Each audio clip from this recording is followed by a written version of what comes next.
Okay, this video tutorial is all about movement and stacking in the Spearpoint map expansion. So what we've got here is a general typical game setup, and we've got some German units on the east and US units on the west side of this village map. So the first thing I want to tell you is that any rear line units, got this artillery piece here, never move during the game. These are generally artillery pieces, they're fixed guns. They're miles back from this front line. So, with that, artillery do not move. However, if you have a withdrawal command card, you can certainly pull them back by playing that card on it and bringing it back into your reserve stack.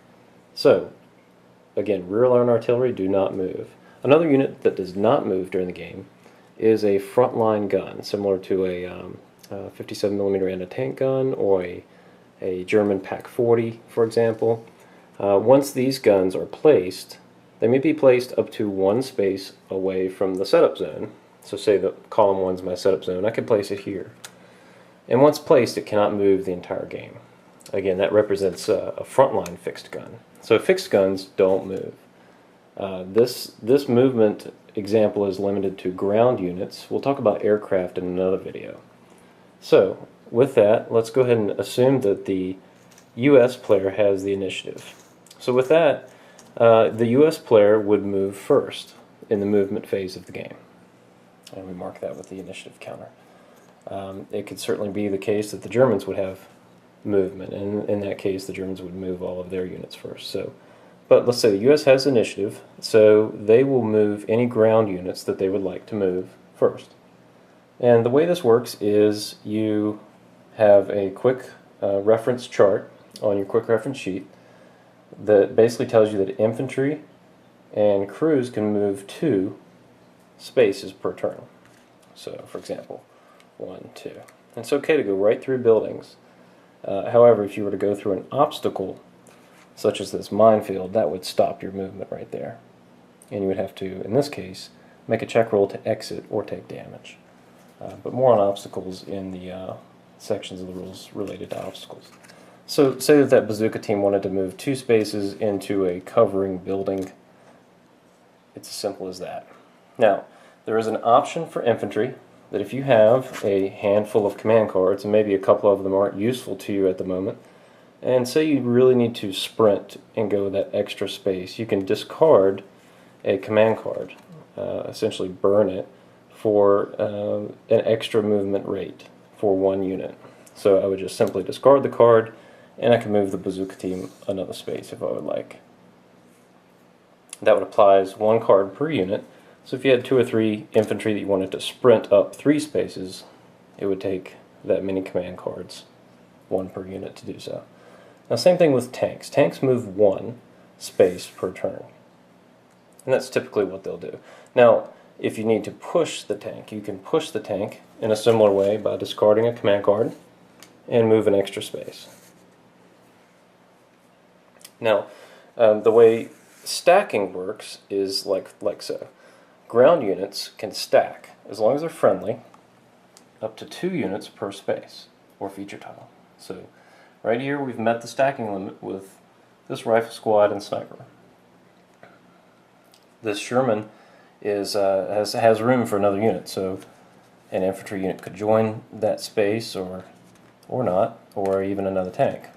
But in this case, one thing to keep in mind is that the crews of those units, if it's a crewed unit, do not count toward the stacking limit. So this does not count as 2, this counts as 1 for stacking.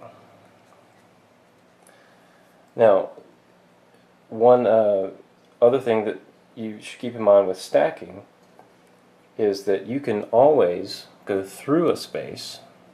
So say we had the maximum here, and we didn't want to move the tank and sniper. So we've got stacking limit, but what we can do is actually pass through that friendly space and not violate stacking. As long as we end in a space that has up to 2 friendly units, you're good. Again, you can move into any of these feature tiles and get some cover, and that's generally a good idea for infantry. There are certain space occupation restrictions, however. So for example, this Sherman cannot move into a building. That's prevented by the space occupation restrictions that are listed on the quick reference sheet. So just take a look at those. Now, one thing that movement can trigger is something called opportunity fire. We're going to handle that in a separate example, but essentially if you were to move, say I was up here with this bazooka team, and I have these German units here, and the German player wants to move adjacent to my bazooka team. The bazooka team would essentially get a free shot in the movement phase. That's opportunity fire. And we'll go into more detail on that in the specific tutorial for that. But just keep that in mind. If you move adjacent to an enemy, or into the same space or feature as an enemy, it will trigger opportunity fire. Now,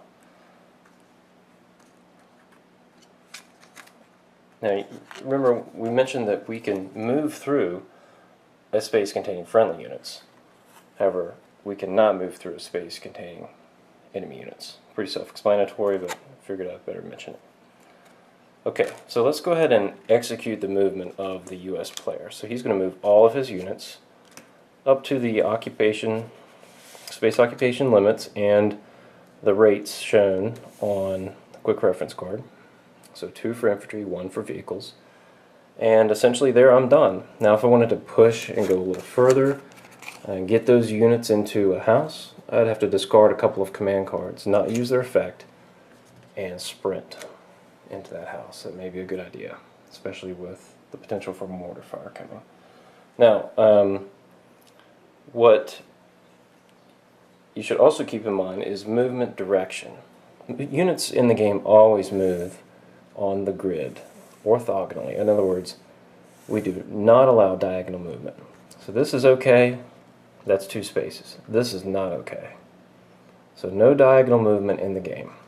And that's the same when you are checking for range. Same thing, range is always checked space to space, not diagonal. Okay, now we're going to get into rating spaces and feature tiles in the next example. That was where we would basically enter into a building, for example, that contains an enemy unit. And I'll show you how that works in the next tutorial. So the US has done their movement, and now the German player would execute their movement. In other words, it's always initiative winner first, and then the other player.